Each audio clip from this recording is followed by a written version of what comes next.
नमस्कार विद्यार्थी मित्रांनो, स्वागत आहे तुमचं सिम्प्लिफाईड अकॅडमी या ऑनलाईन लर्निंग प्लॅटफॉर्मवर।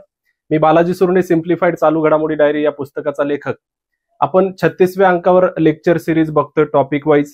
त्याच्यामधले 5 टॉपिक आपले झालेले आहेत। आजचा दिवस आहे 6वा। त्याच्यामध्ये संरक्षण घडामोडी या विषयाचं विश्लेषण, या संबंधित घडामोडीचं विश्लेषण आपल्याला करायचं आहे।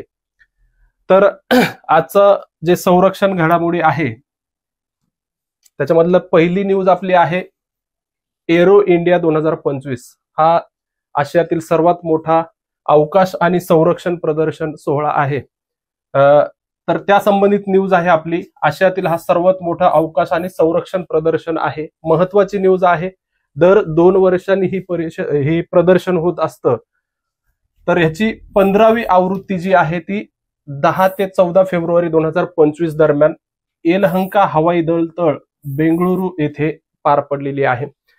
दरवेळी याच ठिकाणी हे प्रदर्शन होतं, ही एक गोष्ट लक्षात ठेवायची आहे। दर 2 वर्षांनी त्याचं आयोजन केलं जातं आणि दरवेळी बेंगळुरू या ठिकाणी आयोजन केलं जातं। ठिकाण त्याचं बदलत नाही। याची सुरुवात 1996 ला झाली। यावेळेस 15वी आवृत्ती होती, फेब्रुवारी मध्ये पार पडलेली आहे। याचं आयोजन संरक्षण मंत्रालय करत असतं आणि त्याला सहकार्य जर बघितलं तर हिंदुस्तान एरोनॉटिक्स लिमिटेड, संरक्षण संशोधन आणि विकास संघटना आणि भारताचा अंतराळ विभाग याचं सुद्धा सहकार्य भेटतं। म्हणजे मेन आयोजक कुठलं मंत्रालय आहे हे लक्षात ठेवा, संरक्षण मंत्रालय। आणि त्याला सहकार्य म्हणजे हाल ही कंपनी जी आहे सार्वजनिक क्षेत्रातील संरक्षण संशोधन आणि डीआरडीओ जी संस्था आहे आणि अंतराळ विभाग आहे याच्या सहकार्याने त्याचं आयोजन केलं जातं। दर 2 वर्षांनी आयोजन केलं जातं, हे एक लक्षात ठेवायचं आहे। ही लाईन फार महत्वाची आहे। हवाई दल प्रमुख air chief marshal AP Singh आणि लष्कर प्रमुख जनरल उपेंद्र द्विवेदी यांनी जानेवारी 2025 रोजी हलके लढाऊ विमान तेजस मधून भरारी घेतलेली आहे। तेजस मधून हवाई दल प्रमुख आणि लष्कर प्रमुख एकत्र प्रवास करणारे, म्हणजे पहिल्यांदाच असं घडलंय की हवाई दल प्रमुख आणि लष्कर प्रमुख एकत्र विमान प्रवास केलेला आहे, लढाऊ विमानातून प्रवास केलेला आहे। कोणत्या लढाऊ विमानातून केला हे विचारलं जाऊ शकतं, त्यामुळं तेजस हे नाव लक्षात ठेवायचं आहे। दुसरं आहे अमेरिकेचे लॉकहीड मार्टिन कंपनीचे F-35 आणि रशियाचे सुखोई 57 ही दोन्ही विमाने या एरो इंडिया मध्ये सहभागी झाले होते। दोन्ही देश हे प्रतिस्पर्धी आहेत, आपल्याला माहिती आहे। प्रतिस्पर्धी असून सुद्धा भारताच्या या ह्याच्यामध्ये प्रदर्शनामध्ये सहभाग घेतलेला होता। अमेरिकेचं कुठलं आहे, लॉकहीड मार्टिन नावाची कंपनी जी आहे त्याचं F-35 हे लढाऊ विमान आहे आणि रशियाचं सुखोई 57 हे दोन्ही विमानं सुद्धा सहभागी झालेले होते। हे रिपीट झालेलं आहे, स्क्रीनशॉट घेताना पुस्तकामध्ये रिपीट नाहीये। तर हा पुढचा एक महत्वाचा मुद्दा लक्षात ठेवायचा आहे। याच्यावरती प्रश्न आता ग्रुप बी पूर्व परीक्षेला आलेला होता की सदैव सर्वोत्तम असे घोषवाक्य असलेले सूर्यकिरण एरोबॅटिक टीमने चित्तथरारक कसरती या प्रदर्शनामध्ये केलेल्या आहेत। त्याचं घोषवाक्य विचारलं होतं, सूर्यकिरण एरोबॅटिक्स टीमचं घोषवाक्य काय आहे, तर त्याचं उत्तर होतं सदैव सर्वोत्तम। हे सुद्धा लक्षात ठेवा। त्याच्यानंतर भारतीय नौदलाच्या विमानांनी आकाशात वरुण फॉर्मेशन केले, वेगवेगळे आकार तयार केले आकाशामध्ये। तर जग्वार जे विमान आहे, लढाऊ विमान आहे, त्यांनी आकाशात बाणांचा आकार तयार केलेला होता आणि 3 सुखोई लढाऊ विमानांनी त्रिशूळाचा त्या ठिकाणी आकार तयार केलेला होता। जग्वार हे UK आणि फ्रान्स यांच्या संयुक्त ह्याच्याने तयार केलेलं विमान आहे आणि सुखोई हे रशियन बनावटीचं विमान आहे। उद्योग आणि शैक्षणिक संस्थांमधील सहकार्य मजबूत करण्यासाठी एरो इंडिया 2025 मध्ये बेंगळुरू येथील हिंदुस्तान एरोनॉटिक्स लिमिटेड मॅनेजमेंट अकादमीनं IIT धारवाड कर्नाटक सोबत सामंजस्य करार केलेला आहे। हे सुद्धा लक्षात असू द्या। याच्यामध्ये तुम्हाला विचारलं जाईल की कोणत्या ठिकाणी एरो इंडियाचं प्रदर्शन पार पडलं, तर बेंगळुरू लक्षात ठेवा। येलहंका या हवाई दल तळावरती आयोजन करण्यात आलेलं आहे। पुढची न्यूज आहे मेहर बाबा ड्रोन स्पर्धा. दुसरी मेहर बाबा ड्रोन स्पर्धा नुकतीच संपन्न झाली, त्या संदर्भात ही न्यूज आहे. फेब्रुवारी 2025 मध्ये भारतीय हवाई दलाने प्रतिष्ठित मेहर बाबा स्पर्धा दुसरी आवृत्ती यशस्वीरित्या पूर्ण झाल्याचं घोषणा केली. या स्पर्धेचं आयोजन भारतीय हवाई दल करत असतं. याची ही दुसरी आवृत्ती होती. पहिली आवृत्ती 2018 ते 2021 दरम्यान पार पडलेली आहे आणि ह्या दुसऱ्या आवृत्तीची सुरुवात 2022 मध्ये झालेली. 6 एप्रिल 2022 मध्ये नवी दिल्ली येथून सुरुवात झाली. त्याचा समारोप 29 जुलै 2024 मध्ये झाला. म्हणजे 2022 ते 24 दरम्यान ही स्पर्धा आयोजित करण्यात आली होती. याचा उद्देश किंवा थीम काय होती तर swarm drone based system to detect foreign objects on aircraft operating surfaces. म्हणजे ते संरक्षण क्षेत्रातील एअरक्राफ्ट असतील, विमानं असतील, ते ज्या रनवेवर हे करत असतात, रनवेवरून उड्डाण घेत असतात किंवा ज्या ठिकाणी ते पार्क केलेले असतात त्या ठिकाणी जे काही फॉरेन ऑब्जेक्ट्स असतील ते डिटेक्ट करण्यासाठी स्वार्म ड्रोनचा वापर केला जावा असं त्याचा उद्देश आहे. त्याच्यानंतर भारतात मानवरहित हवाई वाहन तंत्रज्ञानाचा विकास करणे हा सुद्धा त्याचा उद्देश आहे. मानवरहित हवाई वाहनालाच ड्रोन्स असं संबोधलं जातं. आणि या स्पर्धेमधला विजेता कोण ठरलेला आहे तर हे लक्षात ठेवा, Ayaan autonomous system private limited Pune या ठिकाणची ही कंपनी आहे. Ayaan autonomous system private limited ह्या मेहर बाबा ड्रोन स्पर्धेची विजेते ठरलेला आहे. उपविजेता जर बघितला तर fleet RF private limited greater Noida हे दुसऱ्या क्रमांकावर आलेलं आहे. या स्पर्धेत प्रसिद्ध एअर कमोडर मेहर सिंग यांचे नाव देण्यात आले. त्यांना प्रेमाने मेहर बाबा असं म्हटलं जातं. मेहर सिंग हे पूर्वी ब्रिटिश भारतीय एअरफोर्स मध्ये होते. नंतर ते भारतीय एअरफोर्स मध्ये आले तर त्यांना मेहर बाबा या नावाने ओळखलं जातं. पुढची ब्रह्मोस संदर्भात आपली न्यूज आहे. इंडोनेशियाला ब्रह्मोस निर्यात होणार असल्याची न्यूज आहे. भारत इंडोनेशियाला ब्रह्मोस सुपरसॉनिक क्रूज क्षेपणास्त्राच्या निर्यातीसाठी $450 दशलक्ष कराराला अंतिम स्वरूप देण्याचे काम करत आहे. म्हणजे ते नियोजित आहे, प्रस्तावित आहे की इंडोनेशियाला भारत ब्रह्मोस हे सुपरसॉनिक क्रूज मिसाईल देणार आहे. तर हे जे मिसाईल आहे त्या संदर्भात माहिती खूप महत्वाची आहे. बऱ्याचदा हे मिसाईल चर्चेत असतं तर त्यावर प्रश्न विचारला जाऊ शकतो. यासह ब्रह्मोस क्षेपणास्त्र खरेदी करणारा इंडोनेशिया हा फिलिपिन्स नंतर आशियानचा दुसरा देश ठरणार आहे. यापूर्वी फिलिपिन्सला ब्रह्मोस हे क्षेपणास्त्र पुरवलेले आहे आणि त्याच्यानंतर आशियान जी संघटना आहे त्याच्यातला हा इंडोनेशिया दुसरा देश ठरणार आहे जेव्हा तो स्वीकारेल. आता ब्रह्मोसची वैशिष्ट्ये जर बघितली तर हे मध्यम पल्ल्याचं रॅमजेट सुपरसॉनिक क्रूज क्षेपणास्त्र आहे.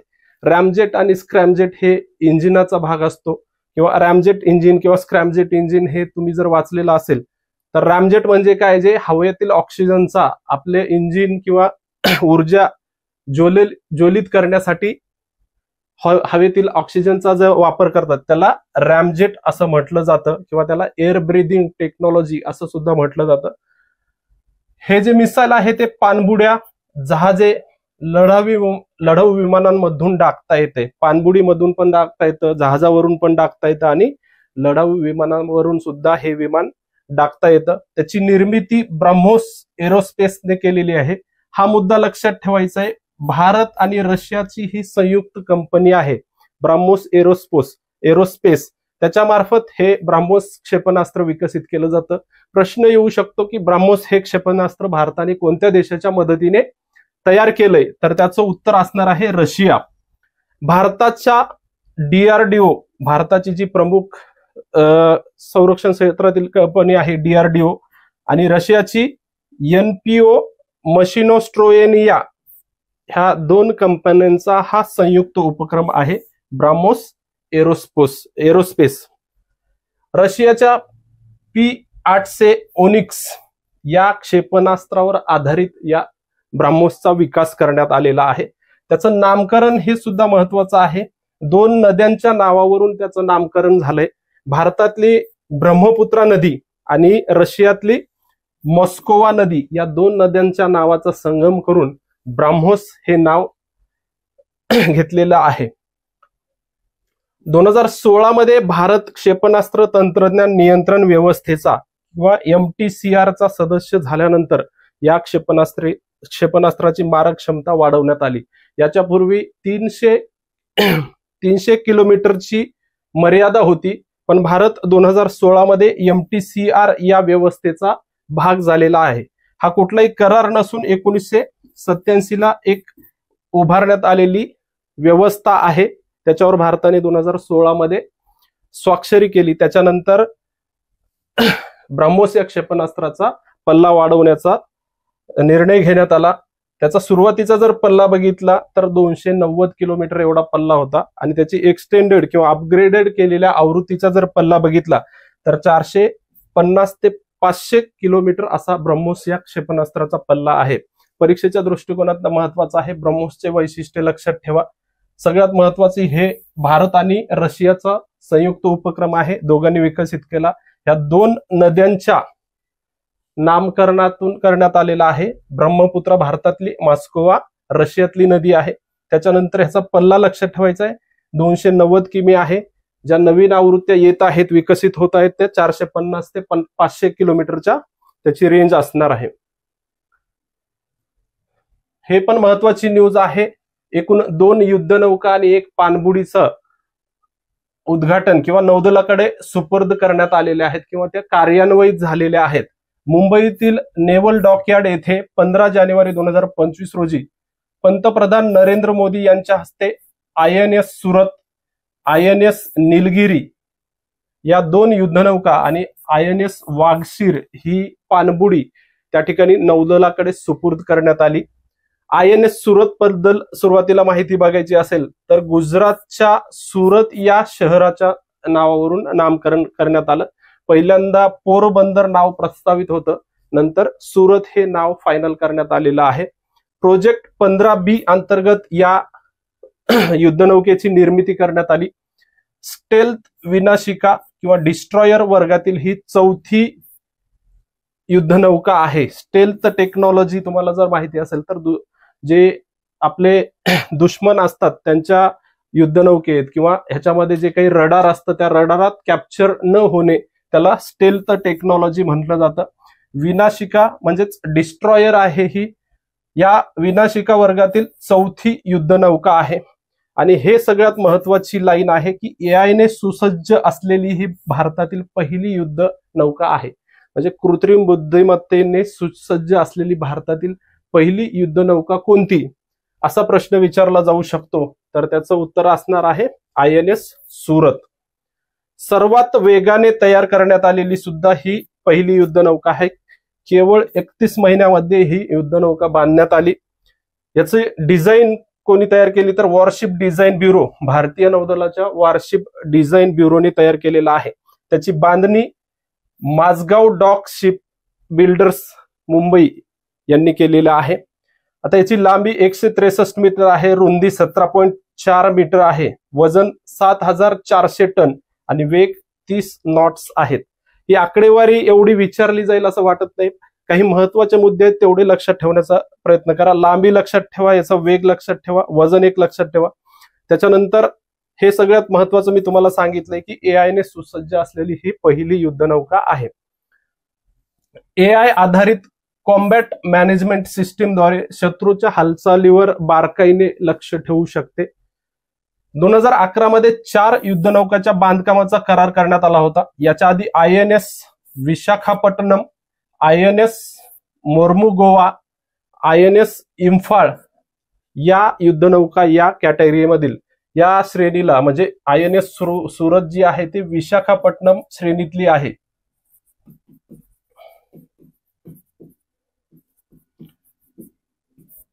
म्हणजे ही युद्धनौका विशाखापट्टणम या श्रेणीमधली आहे. त्याच्यामध्ये INS Visakhapatnam, INS Mormugao, INS Imphal या आधीच्या होत्या. ही 4थी युद्धनौका त्या श्रेणीतली आहे. पुढची जी आहे ते INS निलगिरी, निलगिरी पर्वतरांगेवरून या युद्धनौकेला नाव देण्यात आलं. प्रोजेक्ट 17A अंतर्गत याची बांधणी करण्यात आली. याची डिझाईन सुद्धा वॉरशिप डिझाईन ब्युरो, नौदलाच्या वॉरशिप डिझाईन ब्युरोने तयार केलं. याचं बोधवाक्य अदृश्य बळ अजेय शौर्य असं INS निलगिरीचं बौद्धवाक्य आहे. सागरी देखरेख, बचाव मोहिमा आणि युद्धकार्य यासाठी अत्यंत उपयुक्त अशी ही युद्धनौका आहे. याचं वजन जे आहे ते 6700 टन आहे. लांबी 150 मीटर, वेग 28 नॉट्स पेक्षा अधिक आहे. पुढचं पाणबुडी जी आहे ह्याच्यावरती प्रश्न विचारला जाऊ शकतो. INS वागशीर असं तिचं नाव आहे. स्कॉर्पियन श्रेणी अंतर्गत ही 6वी पाणबुडी आहे. स्कॉर्पियन श्रेणी म्हणजे ही फ्रेंच बनावटीची स्कॉर्पियन श्रेणी आहे. त्याला भारताचं नाव जे आहे या श्रेणीला कलवरी श्रेणीतील ही पाणबुडी आहे किंवा स्कॉर्पियन श्रेणीची आहे. हे दोन्ही नाव तुम्हाला लक्षात ठेवायचं आहे. प्रोजेक्ट 75 अंतर्गत या पाणबुडीची बांधणी झाली. शिप बिल्डर्स लिमिटेड आणि फ्रान्सच्या नेव्हल ग्रुप यांच्या सहकार्याने याची निर्मिती करण्यात आली. भारताची शिप बिल्डर्स लिमिटेड आणि फ्रान्सचा नेव्हल ग्रुप हे लक्षात ठेवायचं आहे की INS वागशीर ही पाणबुडी भारताने कोणत्या देशाच्या मदतीने विकसित केलेली आहे किंवा बनवलेली आहे, तर फ्रान्सच्या मदतीने केलेली आहे स्कॉर्पियन श्रेणी अंतर्गत. वागशीर हे नाव एका सागरी वाघ माशावरून दिलं. त्याला थ्रेशर शार्क म्हटलं जातं. स्थानिक भाषेमध्ये सागरी वाघ असं त्या माशाला म्हटलं जातं. हा मासा समुद्रात पाण्यात सहज लपू शकतो म्हणून त्या माशाचं नाव या पाणबुडीला दिलेलं आहे. स्कॉर्पियन श्रेणीतील इतर पाणबुड्या जर बघितल्या तर INS Kalvari, INS Khanderi, INS करंज, INS वेला आणि INS वागीर अशा इतर स्कॉर्पियन श्रेणीतील आहेत. त्याच्यानंतर ह्याची लांबी जर बघितली तर 67.5 मीटर लांबी आहे. वजन जर बघितलं तर 1615 टन आहे. पाण्याच्या पृष्ठभागावर ती तरंगत असताना त्याचं वजन 1615 टन आहे. आणि पाण्याखाली जर बुडालेली असेल पाणबुडी तर त्याचं वजन 1775 टन होतं.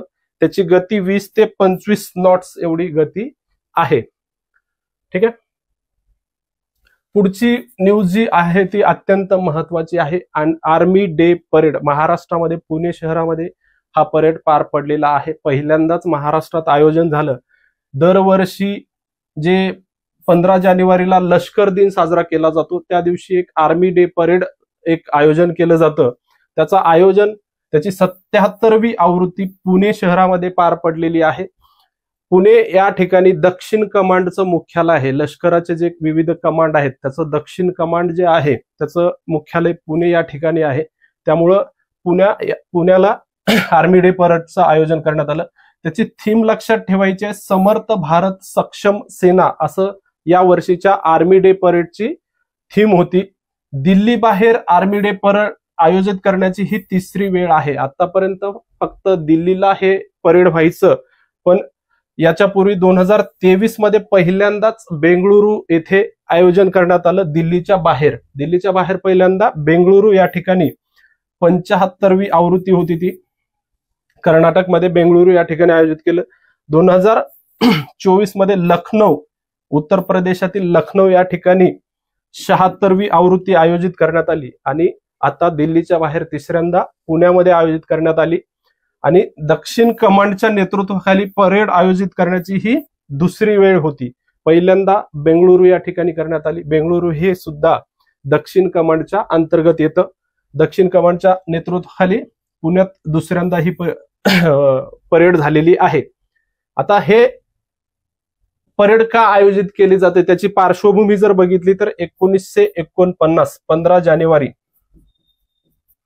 ठीक आहे, 15 जानेवारी 1949 मध्ये जनरल सर फ्रान्सिस बुचर यांच्या नंतर फील्ड मार्शल कांडेडेरा मडप्पा करियप्पा किंवा त्यांना KM करियप्पा या नावानं ओळखलं जातं. भारतीय लष्कराचे ते पहिले भारतीय कमांडर इन चीफ बनले.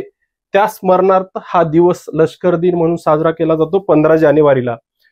हे सर फ्रान्सिस बुचर हे ब्रिटिश भारतीय ह्याचे लष्कराचे ते शेवटचे कमांडर इन चीफ होते. त्याच्यानंतर KM करियप्पा यांच्याकडे तो पद आलं 15 जानेवारी 1949 ला, आणि त्याच्या स्मरणात आर्मी डे परेड आणि आर्मी डे साजरा केला जातो. लक्षात ठेवा, पुणे या ठिकाणी पार पडलं. थीम एक लक्षात ठेवायची आहे. ते दोन्ही महत्वाचे मुद्दे आहेत. दुसऱ्या एका युद्धनौकेचं अनावरण झालं, INS उत्कर्ष.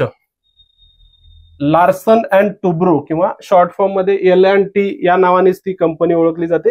L&T शिपयार्डने भारतीय नौदलासाठी बांधलेल्या 2 बहुउद्देशीय जहाजांपैकी दुसऱ्या जहाजाचे 13 जानेवारी 2025 रोजी चेन्नईतील कटुपल्ली या ठिकाणी अनावरण करण्यात आलं. त्या जहाजाला नाव देण्यात आलंय INS उत्कर्ष. हे दुसरं बहुउद्देशीय जहाज आहे. याच्यापूर्वी INS समर्थक नावाचं जहाज अनावरण करण्यात आलं होतं. लार्सन अँड टुब्रो शिपयार्ड या कंपनीने ते विकसित केलेलं आहे. 2022 मध्ये या जहाजासाठी या कंपनी सोबत करार करण्यात आला होता. त्याची लांबी जर बघितली 107 मीटर आहे, रुंदी 18.6 मीटर आणि त्याची विस्थापन क्षमता 3750 टनांपेक्षा जास्त आहे. हे जहाज जास्तीत जास्त 15 नॉट्स वेग गाठण्यासाठी डिझाईन केलेलं आहे. सागरी देखरेख, सशस्त्र चाचण्या आणि समुद्र प्रदूषणाचा सामना करणे यासारख्या भूमिकांसाठी हे जहाज तयार करण्यात आलं. INS उत्कर्ष चं अनावरण कधी करण्यात आलं असं विचारलं जाऊ शकतं. 13 जानेवारी 2025. त्याची निर्मिती कोणी केली? L&T शिपयार्ड या कंपनीने केलेली आहे. पुढचं आहे ड्रोन संदर्भात बातमी. दृष्टी 10 नावाचं एक ड्रोन आहे. अदानी डिफेन्स अँड एरोस्पेस या कंपनीने भारतीय नौदलाला दृष्टी 10 म्हणजे दुसरे दृष्टी 10 स्टार लाइनर पाळत ठेवणारे ड्रोन दिलेला आहे. कोणत्या कंपनी दिलं? अदानी डिफेन्स अँड एरोस्पेसने. कोणाला दिलं? भारतीय नौदलाला दिलेलं आहे. आणि हे दुसरे आहे दृष्टी 10 स्टार लाइनर सर्व्हिलन्स ठेवणारे किंवा पाळत ठेवणारा ड्रोन. या ड्रोन इस्रायलच्या हर्मिस 900 ड्रोनचा एक प्रकार आहे. हे लक्षात ठेवा. हे जे दृष्टी 10 ड्रोन आहे ते इस्रायल या देशाच्या हर्मिस 900 या ड्रोनचाच एक प्रकार आहे. गुजरातमधील पोरबंदर येथे नौदलाच्या ऑपरेशनमध्ये दाखल करण्यात आलेलं आहे ते ड्रोन. या ड्रोनची वैशिष्ट्ये बघितली तर आताच बघितले आपण. याची निर्मिती अदानी डिफेन्स अँड एरोस्पेस कंपनी हैदराबाद या ठिकाणी स्थित आहे. त्यांनी त्याचं निर्मिती केली. त्याची उड्डाण क्षमता जर बघितली तर 36 तास ते हवेमध्ये उड्डाण करत हे करू शकतं, सर्व्हिलन्स ठेवू शकतं. पेलोड क्षमता म्हणजे त्याची त्या ड्रोनवर जे काही वेगवेगळे उपकरण बसवलेले असतात त्यांना पेलोड्स म्हटले जातात. कॅमेरा असेल किंवा इतर कुठल्या गोष्टी असतील तर त्याची क्षमता आहे 450 किलोग्राम पर्यंतचे उपकरण तुम्ही तिथे बसू शकता त्याच्यावरती. सर्व हवामान परिस्थितीत ऑपरेट करण्यासाठी मान्यता देण्यात आलेलं एकमेव लष्करी प्लॅटफॉर्म आहे. सर्व हवामान परिस्थितीमध्ये ते ऑपरेट करण्यास त्याची क्षमता आहे आणि अशा प्रकारची मान्यता दिलेली एकमेव लष्करी प्लॅटफॉर्म आहे. या ड्रोनला UAV प्रणालीच्या वायू योग्यतेसाठी नाटोचे स्टॅनाग 4671 प्रमाणपत्र सुद्धा त्या ठिकाणी मिळालेलं आहे. ठीक आहे. पुढची न्यूज आहे आपली. पूर्व मुख्यालयाला विजयदुर्ग असं नाव दिलेलं आहे. लष्कराचं जे पूर्व कमांड आहे कोलकात्याला, तेथील ज्या कमांडचं मुख्यालय आहे त्याला विजयदुर्ग असं नाव दिलेलं आहे. हे महाराष्ट्रातील सिंधुदुर्ग जिल्ह्यातील आपला विजयदुर्ग जो किल्ला आहे त्याचं नाव या पूर्व मुख्यालयाला दिलं. भारतीय लष्कराने 5 फेब्रुवारी 2025 रोजी कलकत्त्यामधील पूर्व कमांडच्या मुख्यालयाचं म्हणजे आधी नाव जे होतं ते फोर्ट विल्यम असं नाव होतं, त्याचं नाव बदलून विजयदुर्ग असं नाव केलेलं आहे. आता हे फोर्ट विल्यम जे आहे ते सेंट जॉर्ज गेट, तसेच सेंट जॉर्ज गेट या प्रवेशद्वाराचं नाव सुद्धा शिवाजी गेट करण्यात आलेलं आहे. हे लक्षात ठेवा. 2 मुद्दे आहेत या ठिकाणी. जे मुख्यालय आहे फोर्ट विल्यम होतं त्याचं नाव विजयदुर्ग असं केलं आणि जे सेंट जॉर्ज गेट आहे त्या किल्ल्याचं त्याला शिवाजी गेट असं नाव देण्यात आलेलं आहे. कोलकाता येथे स्थित ऐतिहासिक फोर्ट विल्यम ब्रिटिशांनी बांधला होता. त्याला राजा विल्यम्स तिसरा यांचं नाव देण्यात आलं होतं. कोलकात्याला जे हा किल्ला बांधण्यात आला त्याला ब्रिटनचे जे राजा होते किंवा सम्राट होते राजा विल्यम तिसरा यांचं नाव देण्यात आलेलं होतं. 1781 मध्ये विटा आणि दगडांनी बांधलेल्या या फोर्टला Chowringhee, Plassey, Calcutta, water gate, treasury gate आणि सेंट जॉर्ज गेट असे 6 दरवाजे आहेत. त्या 6 दरवाजापैकी सेंट जॉर्जला शिवाजी गेट असं नाव दिलं, हे पण लक्षात ठेवा. आणि याची बांधणी जी झाली ती 1781 मध्ये हा किल्ला बांधण्यात आलेला आहे. हा किल्ला गंगा नदीची प्रमुख वितरिका असलेल्या हुगळी नदीच्या पूर्वेकडील तीरावर वसलेला आहे. म्हणजे गंगा नदीच्या जेव्हा मुखामध्ये, जेव्हा बंगालच्या उपसागराला गंगा नदी मिळते त्यावेळेस वेगवेगळ्या वितरिका त्या ठिकाणी तयार झालेल्या आहेत. त्यामध्ये हुगळी नावाची जी वितरिका आहे त्या नदीच्या किनाऱ्यावरती हा किल्ला आहे. विजयदुर्ग हे नाव महाराष्ट्रातील सिंधुदुर्ग किनाऱ्यावरील सर्वात जुन्या किल्ल्यावर आधारित आहे. महाराष्ट्रातील सिंधुदुर्ग जो जिल्हा आहे त्याच्या किनारी भागामध्ये विजयदुर्ग हा किल्ला आहे, त्याचं नाव देण्यात आलं. हा किल्ला छत्रपती शिवाजी महाराजांच्या काळात नौदल तळ म्हणून काम करत होता. याची पार्श्वभूमी लक्षात घेऊन त्याला नाव देण्यात आलेलं आहे.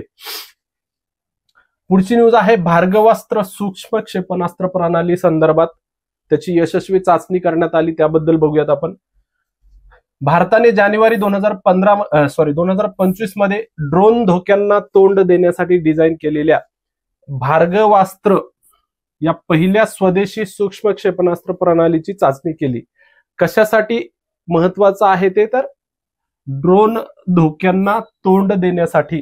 तुम्हाला सरळ प्रश्न विचारला जाऊ शकतो की ड्रोन धोक्यांना तोंड देण्यासाठी डिझाईन करण्यात आलेलं पहिलं स्वदेशी सूक्ष्म क्षेपणास्त्र प्रणाली कोणती, तर भार्गवास्त्र असं नाव आहे. किंवा भार्गवास्त्र नक्की काय आहे हे सुद्धा विचारलं जाऊ शकतं.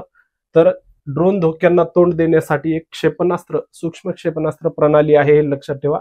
त्याची चाचणी कुठं झाली, ओडिशातील गोपाळपूर सीवर्ड फायरिंग रेंज मध्ये याची चाचणी झालेली आहे.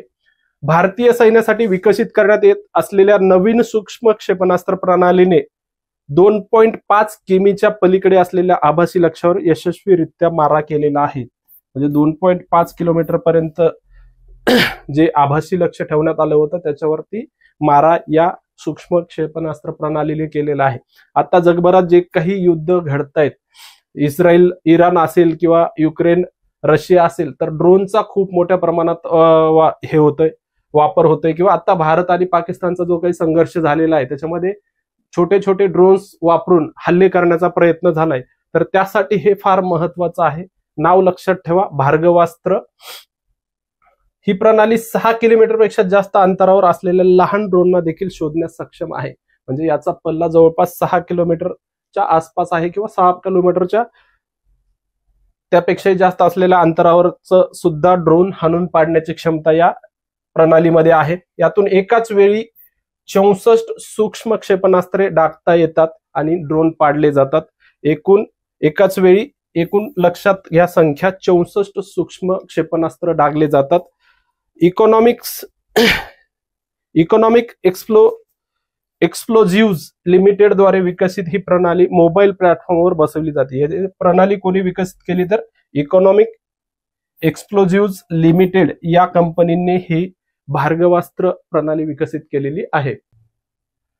पुढचं आता संक्षिप्त संरक्षण घडामोडी आहे. याच्यावरती वन लाइनर स्वरूपाचे प्रश्न तुम्हाला विचारले जाऊ शकतात. क्षेपणास्त्राची या ठिकाणी चाचणी करण्यात आली आहे. NASM-SR याचा लॉंग फॉर्म जर बघितला तर नेव्हल अँटीशिप मिसाईल आणि शॉर्ट रेंज. लघु पल्ल्याचं हे क्षेपणास्त्र आहे NASM-SR किंवा नेव्हल अँटीशिप मिसाईल शॉर्ट रेंज.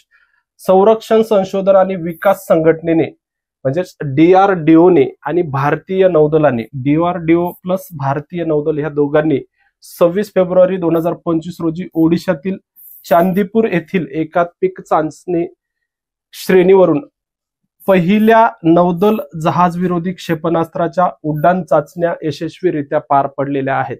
हे पहिले नौदलाचे जहाज विरोधी क्षेपणास्त्र आहे, पहिले नेव्हल अँटीशिप मिसाईल आहे, हे लक्षात ठेवा.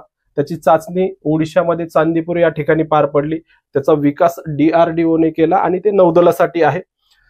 हे क्षेपणास्त्र भारतीय नौदलाच्या सी किंग या हेलिकॉप्टर मधून डागण्यात आलं. त्याची चाचणी जी झाली ती सी किंग या हेलिकॉप्टर मधून झालेली आहे. पुढचा आहे न्यूज. सशक्त भारत नावाचं एक मासिक संरक्षण मंत्रालयाने प्रकाशित केले. त्या संदर्भात संरक्षण मंत्री राजनाथ सिंह यांनी 27 फेब्रुवारी 2025 रोजी नवी दिल्लीतील साऊथ ब्लॉक येथे संरक्षण मंत्रालयाच्या द्वैवार्षिक हिंदी मासिकाचं सशक्त भारत या हिंदी मासिकाचं पहिल्या आवृत्तीचं प्रकाशन केलंय. पहिल्यांदाच हे मासिक प्रकाशित करण्यात आलं. असं प्रश्न इथं विचारला जाऊ शकतो की संरक्षण मंत्रालयाने कोणते द्वैवार्षिक मासिक सुरू केलेलं आहे, तर त्याचं नाव आहे सशक्त भारत. ओके. नंतर INS गुलदार ह्या संदर्भात माहिती आहे. जहाजासंदर्भात भारतीय नौदलाने 20 फेब्रुवारी 2025 रोजी INS गुलदार हे जहाज महाराष्ट्र पर्यटन विकास महामंडळ लिमिटेड किंवा MTDC कडे सुपूर्द केलेलं आहे. हे INS गुलदार निवृत्त झालेले जहाज आहे. ते MTDC कडे दिले की एक पाण्याखाली संग्रहालय त्याचं तयार करावं म्हणून. या जहाजाचे रूपांतर पाण्याखालील संग्रहालय आणि कृत्रिम रीफ मध्ये त्याचं रूपांतर करण्यात येणार आहे. भारतातील पहिले पाण्याखालील संग्रहालय बनणार आहे. नाव लक्षात ठेवायचंय, INS गुलदार. ते भारताच्या MTDC या विभागाकडे देण्यात आलं आणि त्याचं रूपांतर पाण्याखालील संग्रहालयामध्ये करण्यात येणार आहे. आणि हे देशातील पहिले पाण्याखालील संग्रहालय बनणार आहे, हे पण लक्षात ठेवा. हे जहाज पोलंड मधील ग्डिनिया शिपयार्ड येथे बांधण्यात आलं होतं आणि डिसेंबर 1985 मध्ये 30 डिसेंबर 1985 मध्ये ते भारतीय नौदलात दाखल झालं होतं. त्याची निर्मिती पोलंड मध्ये करण्यात आली, ग्डिनिया शिपयार्ड या ठिकाणी, आणि 1985 मध्ये भारतीय नौदलात दाखल झालं.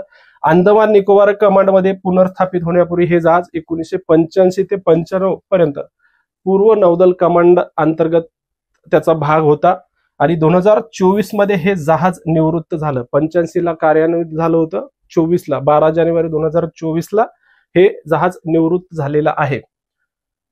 ठीक आहे.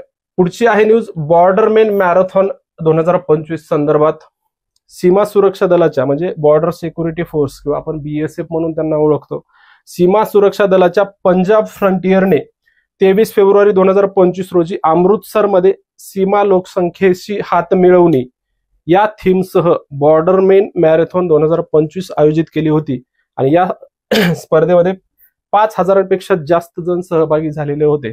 कोणत्या ठिकाणी करण्यात आली? पंजाब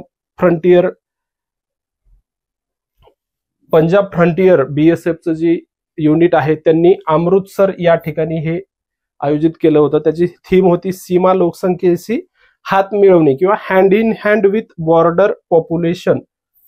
हँड इन हँड नावाचा एक सराव सुद्धा होतो, भारत आणि चीन दरम्यान लष्कर सराव होतो. त्याच्यावरती आयोगाने एकदा प्रश्न पण विचारलेला होता. लक्षात ठेवा, बॉर्डरमेन मॅरेथॉन अमृतसरमध्ये BSFने आयोजित केलेलं होतं. पुढचं आहे पहिले खाजगी सुपरसॉनिक रॅमजेट इंजिन. रॅमजेट इंजिन बद्दल मगाशी आपण चर्चा केलेली होती. ते पहिलं खाजगी सुपरसॉनिक रॅमजेट इंजिन तयार करण्यात आलेले आहे. जून 2024 मध्ये देवमाल्य बिस्वास आणि दिव्यांशू मंडवरा यांनी स्थापन केलेल्या बेंगळुरू स्थित हायप्रिक्स या संरक्षण आणि एरोस्पेस स्टार्टअपने भारतातील पहिले खाजगीरित्या बनवलेले सुपरसॉनिक रॅमजेट इंजिन विकसित केलेलं आहे. कोणत्या स्टार्टअपनं विकसित केलं? तर हायप्रिक्स. या स्टार्टअपची स्थापना 2024 मध्ये झालेली आहे. रिसेंटली स्थापना झालेली आहे जून 2024 मध्ये आणि त्यांनी भारतातील पहिले खाजगीरित्या बनवलेलं सुपरसॉनिक रॅमजेट इंजिन विकसित केलं. त्याचं नाव पण लक्षात ठेवायचं, या इंजिनला तेज असं नाव देण्यात आलेलं आहे. पुढचं आहे क्षेपणास्त्र. जेवलिन नावाचं क्षेपणास्त्र भारताच्या संरक्षण गरजा पूर्ण करण्यासाठी भारत आणि अमेरिकेने जेवलिन अँटीटॅक गायडेड क्षेपणास्त्रासाठी नवीन खरेदी आणि सह उत्पादन व्यवस्था करण्याची योजना जाहीर केलेली आहे. म्हणजे हे जे क्षेपणास्त्र आहे जेवलिन ते अमेरिकेचं क्षेपणास्त्र आहे. भारताने अमेरिकेसोबत त्यासंबंधी एक योजना जाहीर केली. ते क्षेपणास्त्र खरेदी करायचं आणि त्याचं सह उत्पादन करायचं.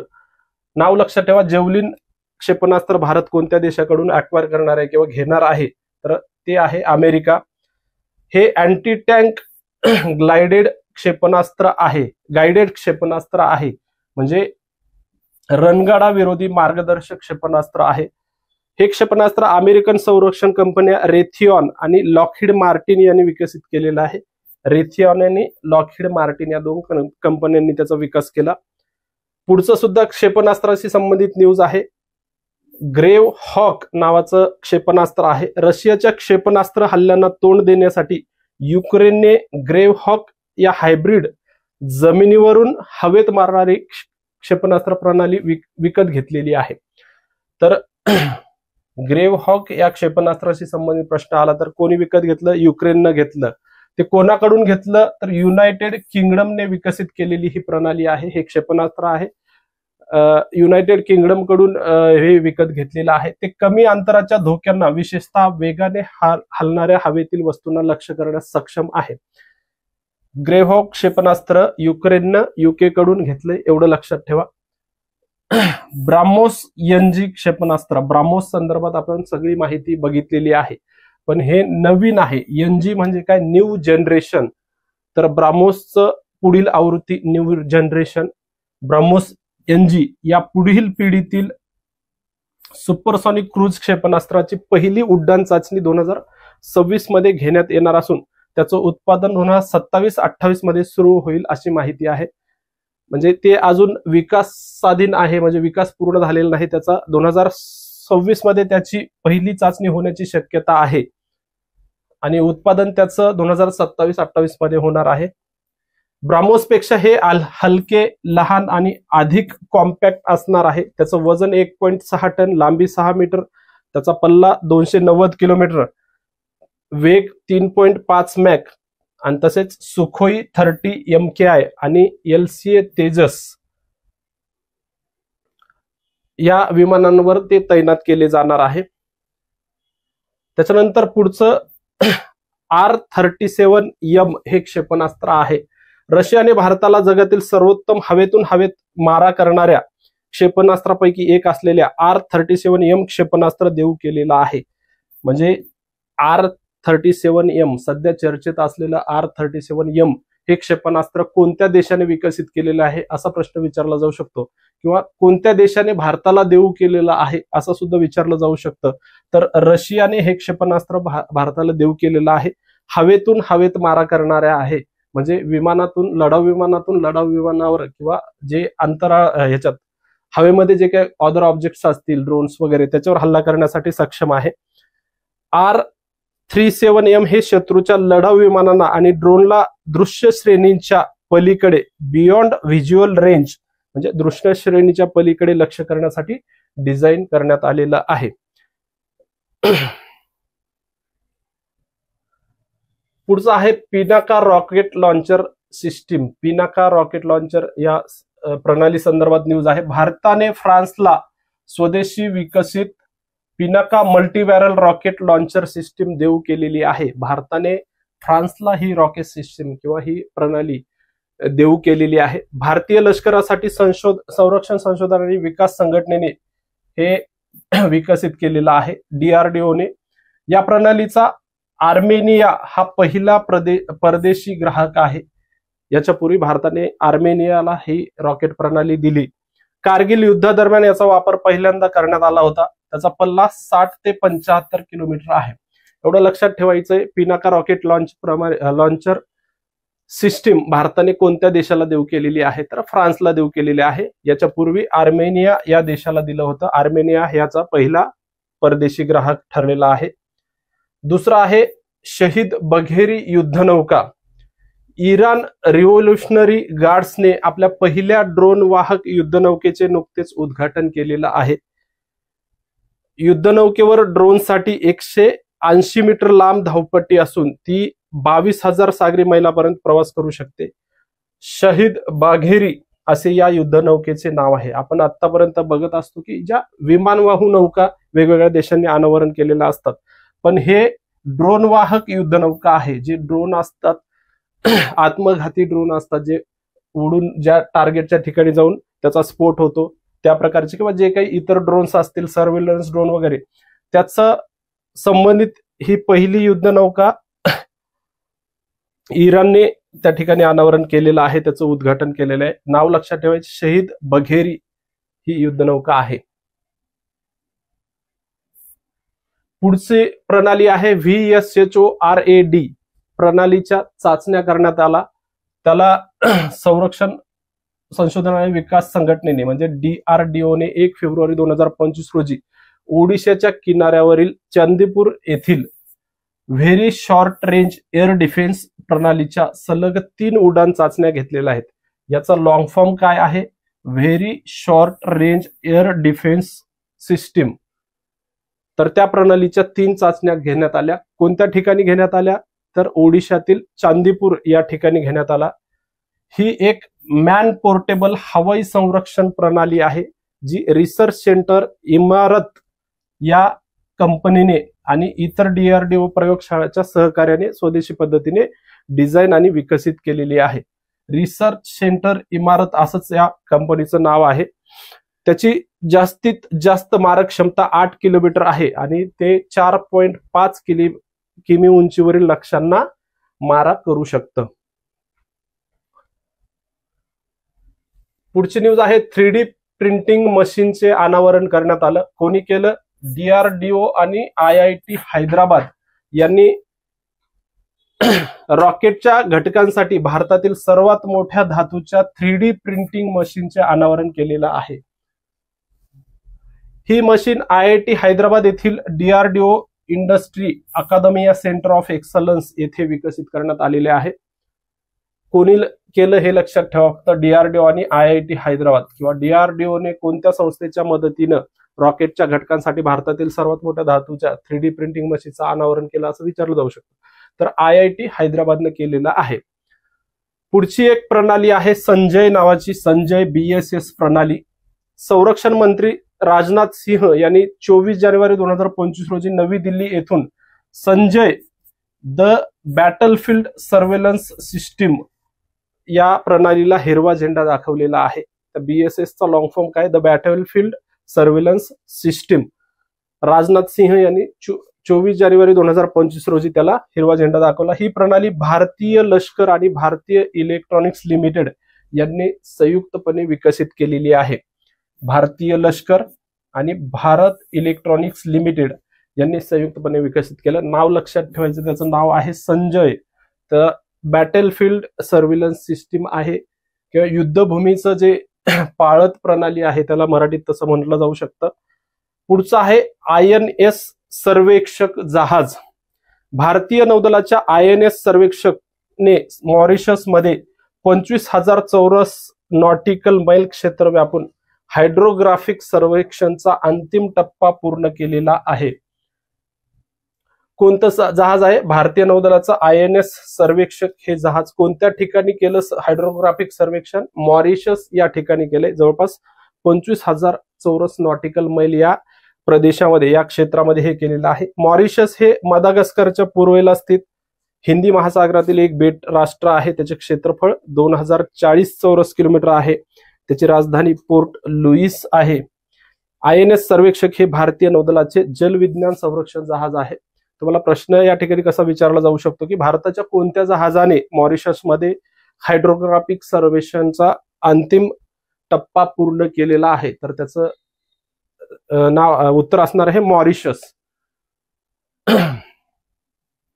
किंवा INS सर्वेक्षणने मॉरिशस या ठिकाणी केलं असं हे होऊ शकतं, विचारलं जाऊ शकतं. पुढचं आहे सियाचीन ग्लेशियर संदर्भात न्यूज आहे आपली. रिलायन्स जिओ या कंपनीने 14 जानेवारी 2025 रोजी जगातील सर्वात उंच युद्धभूमी म्हणून ओळखल्या जाणाऱ्या लडाख मधील सियाचीन ग्लेशियर पर्यंत आपल्या 4G आणि 5G सेवांचा विस्तार करण्याची घोषणा केलेली आहे.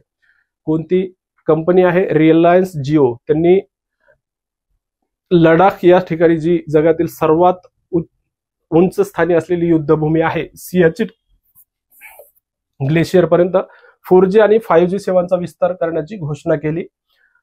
आता या सियाचीन बद्दल जर माहिती घ्यायची असेल तर सियाचीन ही काराकोरम पर्वतरांगेतील हिम नदी आहे. काराकोरम, आपलं भारतातलं सर्वोच्च शिखर जे K2 आहे ते सुद्धा काराकोरम या पर्वतरांगेतच आहे. त्याला किंग ऑफ काराकोरम सुद्धा म्हटलं जातं. तर त्या रांगेमधील ही हिमनदी आहे सियाचीन. ताजिकिस्तानमधील फेडचेन्को हिमनदीनंतर ही जगातील दुसरी सर्वात लांब अध्रुवीय हिमनदी आहे. म्हणजे जे आर्क्टिक किंवा अंटार्क्टिका खंड आहेत हे ध्रुवीय प्रदेशात आहेत, त्यात खूप मोठ्या लांब लांब हिमनद्या आहेत. पण त्या भागात नसलेल्या, ध्रुवाच्या ठिकाणी, पृथ्वीचे जे 2 ध्रुव आहेत त्याच्या ठिकाणी नसलेल्या जर हिमनद्या बघितल्या तर जगातील सर्वात लांब हिमनदी जी आहे ताजिकिस्तानमधील फेडेनचेन्को हिमनदी, आणि त्याच्यानंतर सर्वात दुसरी लांब अध्रुवीय हिमनदी जी आहे ती सियाचीन ग्लेशियर किंवा सियाचीन हिमनदी आहे. 1984 मध्ये ऑपरेशन मेघदूत अंतर्गत भारताने या भागावर नियंत्रण मिळवलेलं आहे. ठीक आहे.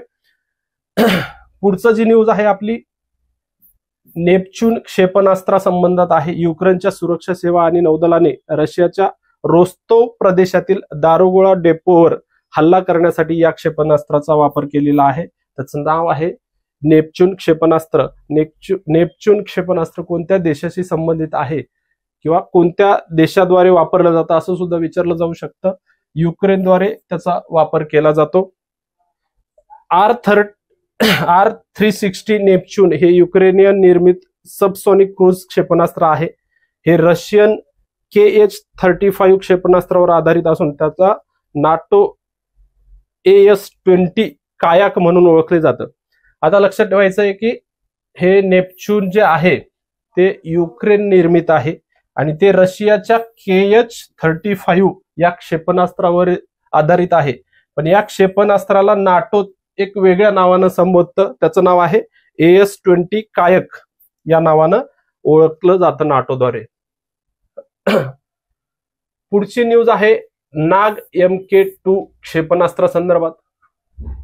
13 जानेवारी 2025 रोजी जैसलमेर मधील पोखरण फील्ड फायरिंग रेंज या ठिकाणी भारताच्या नाग MK2 किंवा मार्क 2 असं सुद्धा त्याला म्हणता येईल या प्रगत anti tank fire and forget guided क्षेपणास्त्राच्या फील्ड मूल्यांकन चाचण्या यशस्वीरित्या पूर्ण झालेल्या आहेत. नाग मार्क 2 किंवा नाग MK2 नावाचं जे प्रगत अँटी टँक म्हणजेच रणगाडा विरोधी हे क्षेपणास्त्र आहे. फायर अँड फारगेट म्हणजे एकदा लॉन्च केलं की ते डायरेक्ट स्फोटच घडून आणतं आणि गाइडेड क्षेपणास्त्र आहे. त्याच्या मूल्यांकन चाचण्या पूर्ण झालेल्या आहेत. त्याचवेळी नाग मिसाईल कॅरियरच्या दुसऱ्या आवृत्तीचे सुद्धा मूल्यांकन करण्यात आलं. त्याला नामिका असं या नावानं ओळखलं जातं. जे नाग मिसाईल कॅरियर आहे त्याला नामिका या नावानं ओळखलं जातं. त्याचं सुद्धा दुसऱ्या आवृत्तीचं मूल्यांकन करण्यात आलं. संरक्षण संशोधन आणि विकास संघटनेने म्हणजेच DRDOने हे क्षेपणास्त्र विकसित केले. तर 7 ते 10 किलोमीटर असा या क्षेपणास्त्राचा पल्ला आहे. नाग MK2 बद्दल जर विचारलं तर हे काही मुद्दे लक्षात ठेवण्यासारखे आहेत. पुढचं आहे हिम कवच नावाचं एक कापड प्रणाली विकसित करण्यात आली. संरक्षण संशोधन आणि विकास संघटना म्हणजेच DRDOने हिम कवच नावाची बहुस्तरीय कापड प्रणाली सादर केली आहे, जी विशेषतः अत्यंत थंड हवामान परिस्थितीत इष्टतम संरक्षण प्रदान करण्यासाठी डिझाईन केलेली आहे. ही प्रणाली 20 अंश सेल्सिअस प्लस 20 अंश सेल्सिअस ते -60 अंश सेल्सिअस तापमान श्रेणीसाठी डिझाईन करण्यात आलेली आहे. -60 डिग्री सेल्सिअस पर्यंत त्याच्यामध्ये उबदारपणा राहू शकतं. त्या वातावरणात सुद्धा तुम्हाला ते वापरता येईल अशा पद्धतीने ते विकसित करण्यात आलंय. त्याचं नाव विचारलं जाऊ शकतं, हिम कवच असं नाव आहे. 2 जहाजांचं अनावरण करण्यात आलं, अक्षय आणि अमूल्य. त्या संदर्भात पुढची न्यूज आहे. कोणी केलं तर गोवा शिपयार्डने केलेला आहे आणि भारतीय तटरक्षक दलासाठी ही जहाज विकसित करण्यात आली. अक्षय आणि अमूल्य या 2 जलद गस्ती जहाजांचं 5 जानेवारी 2025 रोजी संरक्षण खात्याचे सचिव संजीव कुमार यांच्या पत्नी वंदना अग्रवाल यांच्या हस्ते जलावतरण करण्यात आलेलं आहे. लक्षात ठेवा, गोवा शिपयार्डने त्याची बांधणी केली अक्षय आणि अमूल्यची. भारतीय तटरक्षक दलासाठी आहे, नौदलासाठी नाही, एवढं एक लक्षात ठेवायचं आहे. आणि ते जलद गस्ती जहाज आहे, म्हणजे गस्ती ठेवण्यासाठी त्यांचा विकास करण्यात आलेला आहे. या जहाजांमध्ये 65% स्वदेशी साहित्याचा वापर करण्यात आला. या जहाजातील गिअर बॉक्स हे भारतीय बनावटीचे असून त्याचा पहिल्यांदाच वापर करण्यात आलेला आहे. जहाजातील गिअर बॉक्स हे भारतीय बनावटीचे असून त्याचा पहिल्यांदाच वापर या 2 जहाजामध्ये करण्यात आला, अक्षय आणि अमूल्यमध्ये. जहाजाची लांबी 52 मीटर, रुंदी 8 मीटर आणि विस्थापन क्षमता 320 टन आहे. ठीक आहे. पुढची न्यूज महत्वाची आहे. संरक्षण सुधारणांचे वर्ष म्हणून घोषित केलेलं आहे. भारताने 2025 हे वर्ष संरक्षण सुधारणांचे वर्ष किंवा इयर ऑफ डिफेन्स रिफॉर्म्स म्हणून घोषित केले 1 जानेवारी 2025 रोजी. तिन्ही दलांमधील सेवांमध्ये समन्वय वाढवण्यासाठी एकात्मिक लष्करी कमांड, थिएटर कमांड म्हणतात त्याला, तयार करणे आणि सैन्याला तांत्रिकदृष्ट्या प्रगत आणि युद्धसुसज्ज दलांमध्ये रूपांतरित करण्याच्या व्यापक हेतूने सोपी व वेळेची बचत करणारी खरेदी प्रणाली विकसित करणे, असं वेगवेगळे उद्देश त्याचे आहेत. लक्षात ठेवायचे की संरक्षण सुधारणांचे वर्ष कोणी घोषित केलं तर भारताने केलेलं आहे. कोणतं वर्ष? 2025. पुढची न्यूज आहे कावेरी इंजिन संदर्भात. संरक्षण संशोधन आणि विकास संघटनेने म्हणजे DRDOचा भाग असलेल्या भारताच्या गॅस टर्बाईन संशोधन आस्थापना या कंपनीने डिसेंबर 2024 मध्ये कावेरी इंजिनला उड्डाण चाचणीसाठी मंजुरी मिळाल्याची घोषणा केली. कावेरी नावाचं इंजिन आहे, त्याचा उपयोग जो आहे भारताच्या विमान इंजिन तंत्रज्ञानात आणि विशेषतः मानवरहित हवाई वाहनांसाठी आत्मनिर्भरतेच्या दिशेने एक मोठं पाऊल आहे. त्याचा वापर विमानांमध्ये सुद्धा होणार आहे आणि मानवरहित हवाई वाहन जे असतात त्याला आपण ड्रोन असं म्हणतो, त्याच्यामध्ये सुद्धा कावेरी या इंजिनचा वापर होणार आहे. कावेरी इंजिन प्रकल्प 1980च्या दशकाच्या उत्तरार्धात हलक्या लढाऊ विमान तेजसला शक्ती देण्याच्या उद्देशाने सुरू झाला होता. हा प्रकल्प जो आहे तो 1980ला सुरू झालेला होता. जे LCA आपण म्हणतो, हलके लढाऊ विमान तेजस, LCA तेजस जो आहे त्याला शक्ती देण्याच्या उद्देशाने हा प्रकल्प सुरू करण्यात आला होता. त्याच्या उड्डाण चाचणीसाठी आता मंजुरी मिळालेली आहे डिसेंबर 2024 मध्ये. कावेरी असं त्या इंजिनचं नाव आहे, हे लक्षात ठेवायचं आहे. पुढची न्यूज आहे K9 वज्र T या तोफ संदर्भात आहे. संरक्षण मंत्रालयाने 20 डिसेंबर 2024 रोजी लष्करासाठी 100 अतिरिक्त 155 mm बाय 52 कॅलिबरच्या K9 वज्र T तोफखान्यांसाठी लार्सन अँड टुब्रो सोबत 7,629 कोटी रुपयांच्या करारावर स्वाक्षरी केलेली आहे. कोणत्या कंपनीसोबत केली हे लक्षात ठेवा. लार्सन अँड टुब्रो या कंपनीसोबत किंवा L&T या कंपनीसोबत या तोफखान्यांसाठी हे केलेली आहे. एकूण 100 अतिरिक्त हे तोफ मागवण्यात येणार आहेत. पुढची न्यूज आहे INS निर्देशक नौदलामध्ये दाखल झालेलं जहाज आहे. केंद्रीय संरक्षण राज्यमंत्री संजय सेठ यांच्या अध्यक्षतेखाली 18 डिसेंबर 2024 रोजी विशाखापट्टणम नौदल डॉकयार्ड या ठिकाणी, आंध्र प्रदेशमधील विशाखापट्टणम नौदल डॉकयार्ड आहे त्या ठिकाणी झालेल्या समारंभात सर्वेक्षण जहाज आहे. या प्रकल्पातील दुसरे जहाज INS निर्देशक सर्वेक्षण जहाज मोठ्या या प्रकल्पातील दुसरे जहाज आहे INS निर्देशक, भारतीय नौदलात दाखल झालेले आहे. पहिलं जे जहाज होतं त्याला नाव होतं संधायक. ठीक आहे. या प्रकल्पानंतर सर्वेक्षण जहाज प्रकल्पाअंतर्गत जे पहिलं जहाज विकसित करण्यात आलं त्याचं नाव होतं संधायक, INS संधायक. आता हे दुसरं जे जहाज आहे ते INS निर्देशक हे जहाज आहे, ते भारतीय नौदलात दाखल झालं. हे जहाज जलविज्ञान सर्वेक्षण, नेव्हिगेशन मध्ये मदत आणि सागरी ऑपरेशनना सहाय्य देण्यासाठी डिझाईन केलेले आहे. कोलकाता येथील garden Reach ship builders engineers द्वारे हे विकसित करण्यात आलं किंवा बांधण्यात आलं. कोलकाता या ठिकाणी असलेलं garden Reach ship builders and engineers यांनी बांधलेलं आहे. त्याच्या आधीचं सैन्यदायक होतं, नंतर दुसरं जहाज आहे INS निर्देशक आणि तिसरं जहाज सुद्धा या अंतर्गत विकसित करण्यात येणार आहे. त्याचं नाव आहे इक्षक. INS इक्षक नावाचं जहाज त्या ठिकाणी विकसित करण्यात आलं आहे. पुढचं आहे डार्क ईगल प्रणाली. अमेरिकेने डार्क ईगल नावाची एक नवीन क्षेपणास्त्र विरोधी प्रणाली विकसित केलेली आहे.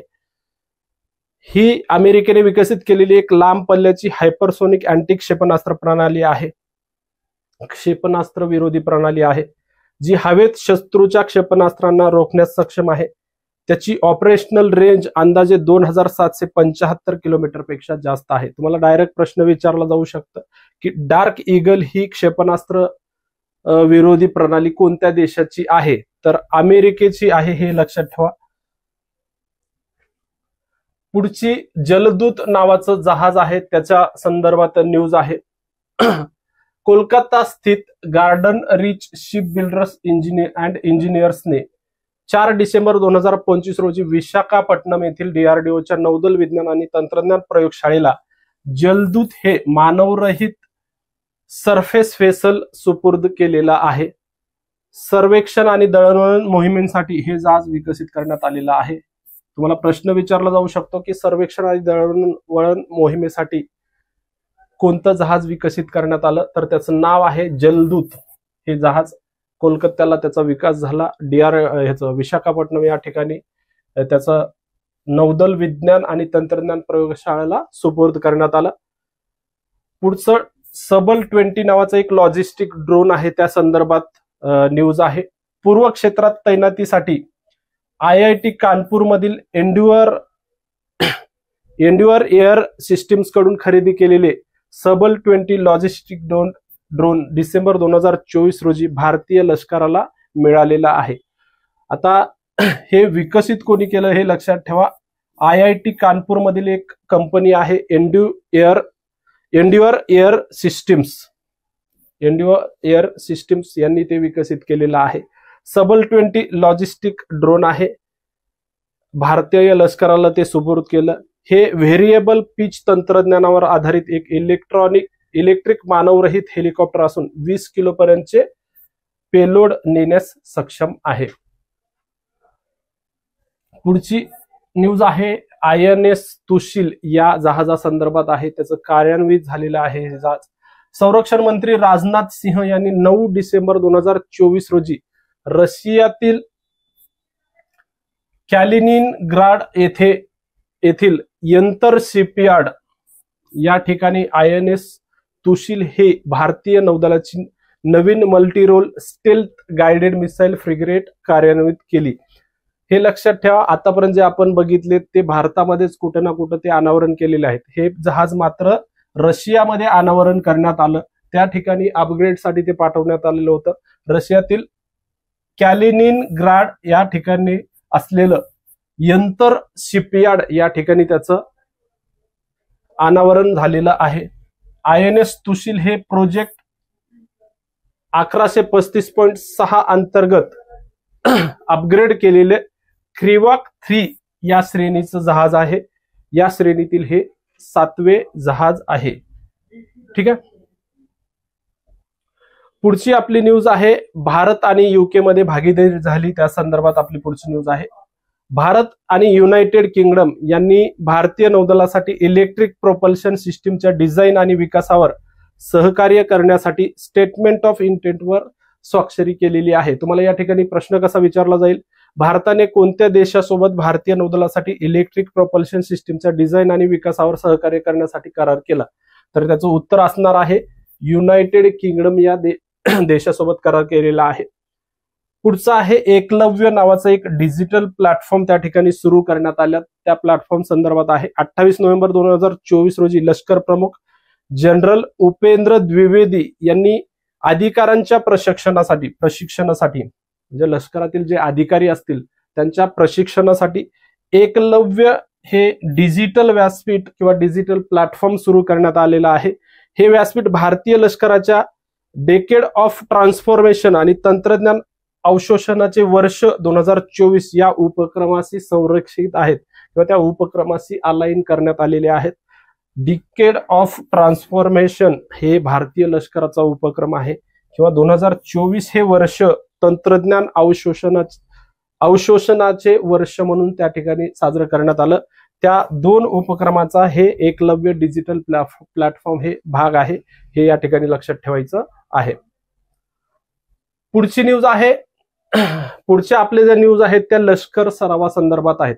या ठिकाणी लष्कर म्हणजे संरक्षण विषयक घडामोडीची तयारी करत असताना एक गोष्ट लक्षात ठेवायची आहे.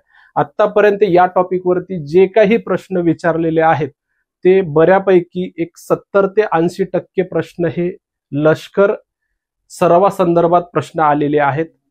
आणि त्यातल्या त्यात जे लष्कर सराव आहेत, लष्कर सरावामध्ये पण द्विपक्षीय लष्कर सराव जे होतात, जे दोन देशामध्ये लष्कर सराव होतात, भारताचं इतर देशाशी कुठला लष्कर, दुसऱ्या देशाशी कुठला लष्कर सराव झाला तर त्याच्याविषयी प्रश्न मोठ्या प्रमाणात संरक्षण घडामोडी अंतर्गत दिसतात. त्यामुळं हा टॉपिक खूप महत्वाचा आहे.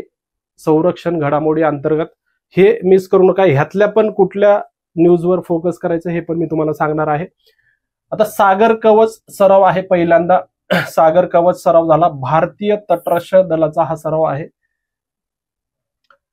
पश्चिम बंगाल या ठिकाणी फेब्रुवारी 2025 मध्ये झाला. या ठिकाणी लक्षात ठेवायचे सागर कवच हा भारतीय तटरक्षक दलांनी केलेला सराव आहे, पश्चिम बंगालमध्ये झाला.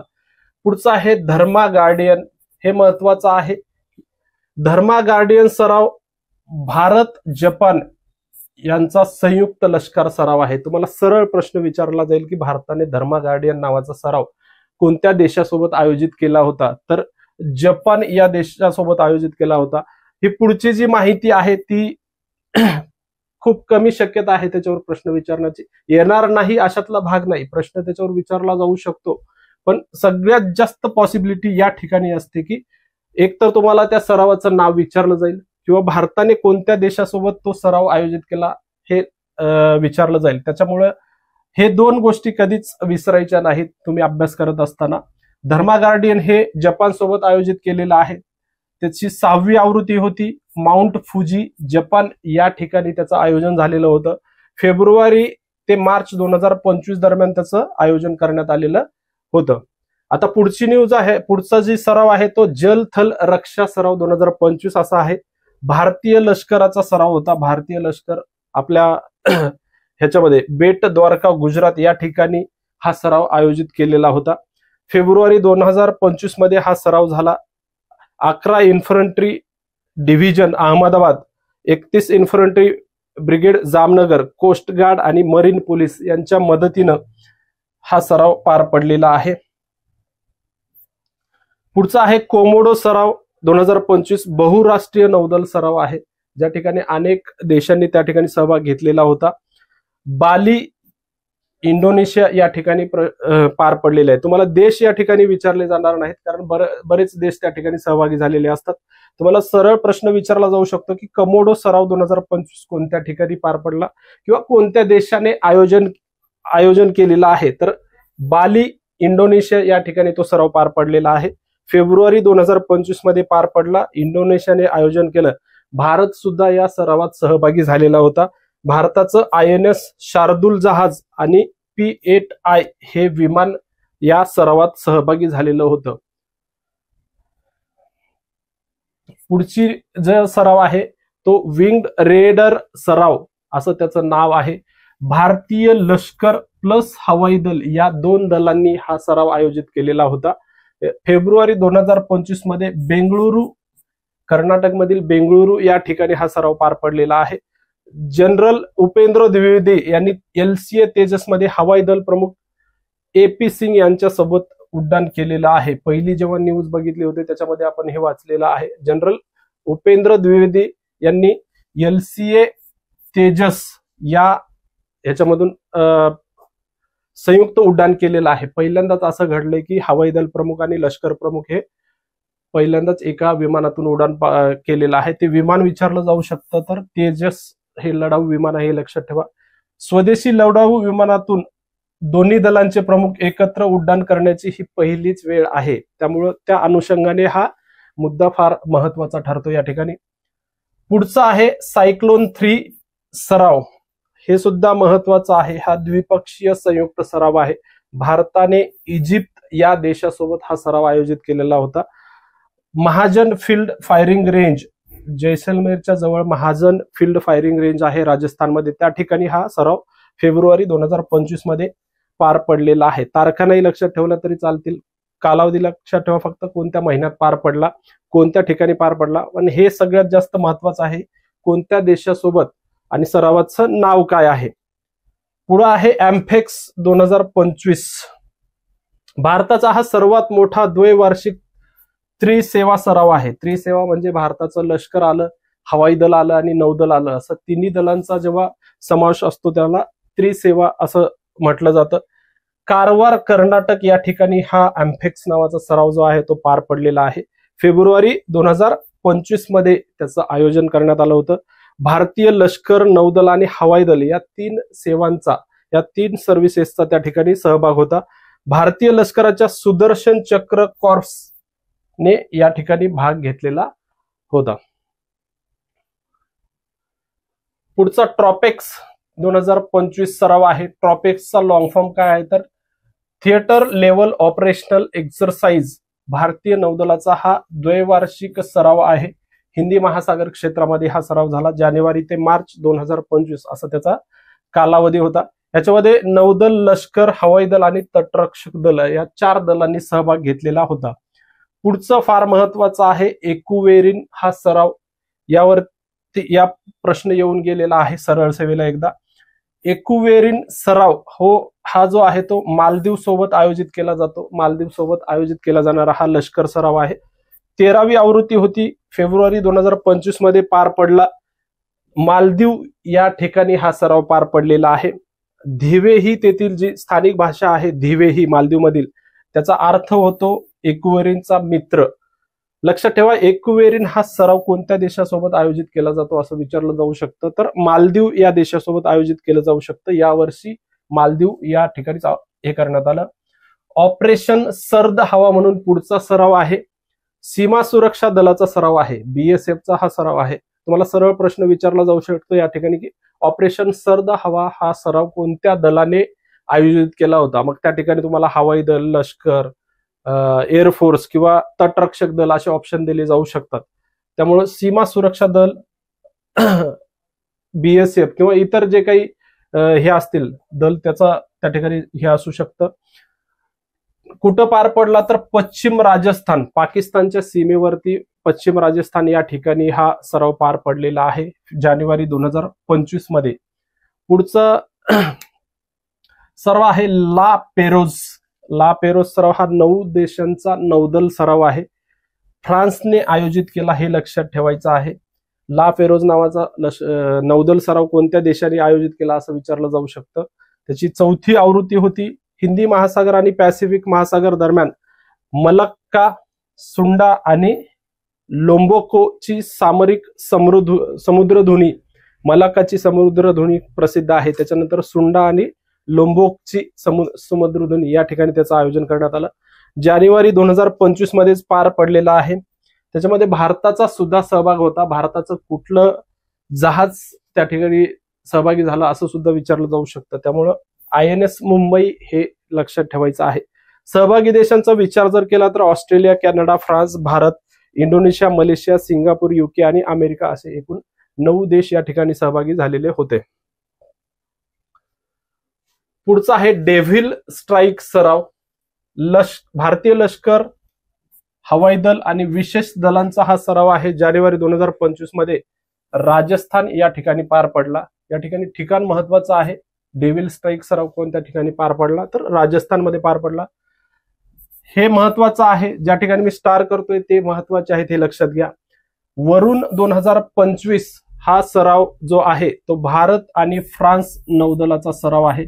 बऱ्याचदा याच्यावरती प्रश्न आयोगाने विचारलाय किंवा सरळ सेवा भरतीमध्ये सुद्धा बऱ्याचदा प्रश्न आलेला आहे. वरुण 2025 हा भारत आणि फ्रान्स यांचा नौदल सराव जो आहे त्याची 42वी आवृत्ती जानेवारी 2025 मध्ये गोवा या ठिकाणी पार पडलेली आहे अरबी समुद्रामध्ये. नंतर हे सुद्धा महत्वाचं आहे, सूर्यकिरण लष्कर सराव हा नेपाळ सोबत आयोजित केला जातो. भारत आणि नेपाळचा संयुक्त लष्कर सराव आहे. त्याची 18वी आवृत्ती 31 डिसेंबर 2024 ते 13 जानेवारी 2025 दरम्यान सालझंडी नेपाळ या ठिकाणी पार पडलेली आहे. भारताचे नेतृत्व गोरखा रायफल्सनी केलेलं आहे. ठीक आहे, लक्षात ठेवायचं आहे, सूर्यकिरण हा लष्कर सराव भारत नेपाळ या देशासोबत आयोजित करतो. या वर्षी सालझंडी नेपाळ या ठिकाणी पार पडलेली आहे. पुढचा सुद्धा हा द्विपक्षीय लष्कर सराव तटरक्षक दलांचा सराव आहे. सहयोग हॉपटॅक सराव असं त्याचं नाव आहे. भारत व्हिएतनाम, भारताचा भारतीय तटरक्षक दल आणि व्हिएतनामचा तटरक्षक दल यांचा संयुक्त सराव कोची किनाऱ्यावर पार पडला डिसेंबर 2024 मध्ये. पुढचा आहे स्लिनेक्स. स्लिनेक्स या नावातच आहे. SL म्हणजे श्रीलंका, IN म्हणजे इंडिया, EX म्हणजे एक्सरसाइज असं त्याचा लॉंग फॉर्म होतो. भारत आणि श्रीलंका हा द्विपक्षीय नौदल सराव आहे. डिसेंबर 2024 मध्ये आंध्र प्रदेशातील विशाखापट्टणम या ठिकाणी पार पडला. 2005 पासून हा सराव आयोजित केला जातो, स्लिनेक्स हा सराव. हा महत्वाचा आहे, डेझर्ट नाईट सराव. भारत, फ्रान्स आणि UAE या 3 दलांचा हा हवाई दलाचा सराव आहे. त्याच्यामध्ये भारत, फ्रान्स आणि UAE ह्या 3 देशाचा समावेश होता. डिसेंबर 2024 मध्ये अरबी समुद्रामध्ये हा सराव पार पडलेला आहे. हे सुद्धा महत्वाचंच आहे. हरिमाऊ शक्ती, मलेशिया सोबत हा संयुक्त लष्कर सराव आयोजित करण्यात आलेला होता.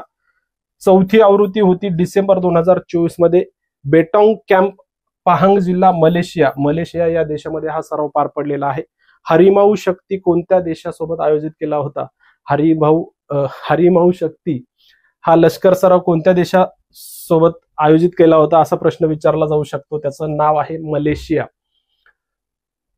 सिनबॅक्स हा सराव सुद्धा महत्वाचा आहे. भारताने कंबोडिया या देशासोबत संयुक्तपणे त्याचं आयोजन केलेलं होतं. त्याची पहिली आवृत्ती आहे, म्हणजे पहिल्यांदाच हा सराव आयोजित केला, त्याच्यामुळं याचं महत्व आहे. औंध, पुणे या ठिकाणी याचं आयोजन करण्यात आलं होतं. डिसेंबर 2024 मध्ये याचं आयोजन करण्यात आलेलं होतं. ठीक आहे, अशा प्रकारे आजच्या संरक्षण घडामोडी आपल्या संपलेल्या आहेत. संरक्षण घडामोडीमध्ये मी सांगितल्याप्रमाणे लष्कर सरावावरती प्रामुख्याने प्रश्न विचारले जातात. पुढची महत्वाची अपडेट आपली अशी आहे की पर्यावरण आणि महाराष्ट्राचा भूगोल ही 2 पुस्तकं सध्या मार्केटमध्ये आपले अवेलेबल आहेत. पर्यावरण हा घटक तुम्हाला आता combine group C, group B च्या मुख्य परीक्षेला आहे, राज्यसेवा पूर्व परीक्षेला सुद्धा आहे. तर एकदम रिव्हिजन स्वरूपाच्या नोट्स त्याच्यामध्ये दिलेल्या आहेत. 2 कलर मध्ये दोन्ही पुस्तकं आहेत. मांडणी अतिशय उत्तम आहे आणि सर्वसमावेशक आणि अपडेटेड माहिती आपण या पुस्तकांमध्ये दिलेली आहे. पुस्तक तुम्ही एकदा चाळून बघा, तुम्हाला नक्कीच ते आवडेल. महाराष्ट्राचा भूगोल हे सरळ सेवेपासून ते राज्यसेवा असेल किंवा कंबाईनच्या पूर्व परीक्षा असतील, मुख्य परीक्षा असतील, त्याच्या अंतर्गत मॅप स्वरूपात आणि इन्फोग्राफिक स्वरूपात आपण या पुस्तकाची मांडणी केलेली आहे. हे सुद्धा 2 कलर मध्ये पुस्तक आहे. आकडेवारी एकदम अद्ययावत आहे. महाराष्ट्राच्या आर्थिक पाणी असेल किंवा इतर काही त्याच्यामध्ये हे केलेले आहेत. मॅप सुद्धा तुम्ही चेक करू शकता. अतिशय उत्तम अशी मांडणी याची आहे. हे दोन्ही पुस्तक तुम्हाला महाराष्ट्रामध्ये कोणत्याही ठिकाणी मिळून जातील किंवा आपली सिम्प्लिफाईड कार्ट नावाची वेबसाईट आहे.